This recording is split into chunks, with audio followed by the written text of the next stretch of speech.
लाडकी बहीण योजनेच्या कामाची सक्ती नाही चलेगी। संप काळातील थकलेलं मानधन मिळालंच पाहिजे। संप काळातील थकलेलं मानधन मिळालंच पाहिजे।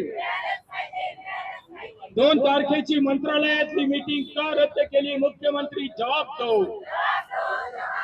मीटिंग तो तुमको लेना होगा, मीटिंग तो तुमको लेना होगा। 2 जुलैची मंत्रालयातील बैठक का रद्द केली? जवाब दो। लाडक्या बहिणीसाठी 2.25 लाख बहिणीवर अत्याचार करणारं सरकार मुर्दाबाद। लाडक्या बहिणीसाठी 2.25 लाख बहिणीवर अत्याचार करणारं सरकार मुर्दाबाद। ये अन्याय नहीं चलेगा। लाडकी बहन योजनेची सक्ती नहीं चलेगी। संप काळातील मानधन कब देने वाले हो? जवाब दो। किमान वेतन एवढं मानधन कधी वाढवणार? जवाब दो। दरमहा 5,000 रुपये पेन्शन। गर्भवती महिलांच्या मृत्यूचं प्रमाण कमी झालेलं आहे। मुलांच्या बालमृत्यूचं प्रमाण देखील महाराष्ट्रात कमी झालेलं आहे। कुपोषणाचं प्रमाण देखील कमी झालेलं आहे। जर त्यांना ही कामं लावली आणि कुपोषणाचं प्रमाण वाढलं, गर्भवती महिलांच्या आरोग्याची जर काळजी घेण्यात आली नाही, त्यांच्या जर जीवाचं काही बरं वाईट झालं तर शिंदे फडणवीस काय समस्या आहेत? आमच्याकडे कामं इतके आहे, आम्हाला गरोदर माता, स्तनदा माता यांचे सगळे म्हणजे सगळे माता संरक्षण कार्डाचे फॉर्म भरावे लागतात, सगळ्या गरोदर नोंदणी करावं लागतात। आणि कुपोषित मुलं, कमी वजनाचे मुलं, किती काम आहे आमच्याकडे। कसं काय काय करू शकणार आहे आम्ही? आणि मानधन तर काहीच नाही त्याच्या मानाने। मानधन वाढवलं पाहिजे, आमचं मानधन वाढवलं नाही। आणि जो रिटायरमेंटचा जो GR आहे तो पण निघाला नाही, पेन्शन लागू नाही, काहीच नाही आम्हाला। काय कामं, किती कामं करणार आहे आम्ही? पोषण कधी कधी पोषण कधी नेहमीच बंद असतं, गरोदर स्तनदा माता भरल्या जात नाही, काहीच भरल्या नाही, तेव्हा हे कार्यक्रम कसं करणार आहे आम्ही आता हे? आणि ताई काय आहेत समस्या, काय काय आहेत?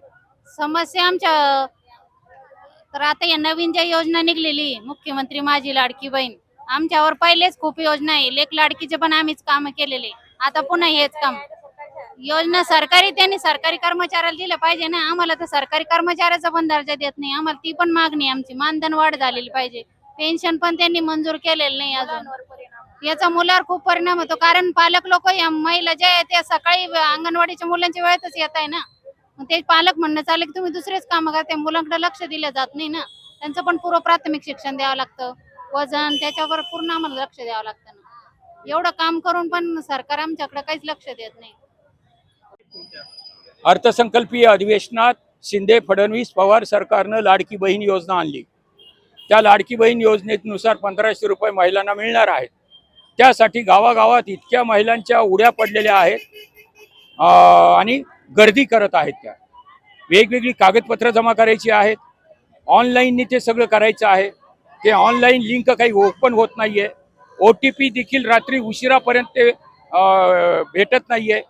आणि ही सर्व कामं अंगणवाडी कर्मचाऱ्यांनी करावी असं सरकारचं म्हणणं आहे। दुसरीकडे हायकोर्टाचे आदेश आहेत की अंगणवाडी कर्मचाऱ्याला त्यांच्या अंगणवाडी व्यतिरिक्त कुठल्याही कामाची सक्ती करण्यात येऊ नये। असं असताना देखील तुम्ही ही सक्ती करत आहात। ज्यांना करायची त्यांना करू द्या, पण ज्यांना करायची नाही ती कामं लाडक्या बहीण योजनेची त्यांच्यावर सक्ती करू नका, ही एक मागणी आहे। त्याच्याशिवाय दुसरी महत्वाची मागणी आहे, संप काळात जानेवारीमध्ये संप झाला होता, जानेवारीमध्ये संप झाला होता 1 महिन्याचा। त्या संप काळात सरकारशी बोलणं झालं होतं, लोकसभेच्या निवडणुकाच्या नंतर आम्ही तुमच्या मागण्या मान्य करू। काय मागणं होतं? किमान वेतन ना एवढं मानधन वाढवा, नंबर 1, ते अजूनही त्यांनी दिलेलं नाहीये। दरमहा 5,000 रुपये पेन्शन भेटेल, ही एक मागणी होती, त्याची चर्चाच नुसती केली सरकारने, अद्यापही ते लागू करण्यात आलेलं नाहीये। मदतनीसाला प्रमोशन सेविकांच्या जागावर दिलं पाहिजे, अनेक जागा सेविकांच्या रिक्त आहेत आणि मदतनीस पात्र आहेत तरी देखील ते दिलेलं नाहीये। या विविध मागण्यांसाठी आम्ही आता 1 जुलैला मंत्रालयावर मोर्चा काढणार होतो। सरकारचं पत्र आलं आदल्या दिवशी 30 जूनला की काढू नका मोर्चा, 2 जुलैला मंत्रालयात बैठक ठेवतोय। 2 जुलैला आम्ही सगळेजण तिथं गेलो, बैठकच झाली नाही। आता ती बैठक तातडीने घेतली पाहिजे।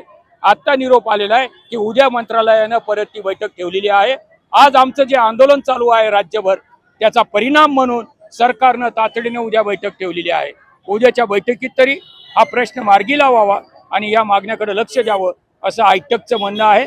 अन्यथा आम्ही पुन्हा जोरदार आंदोलन छेडणार आहोत.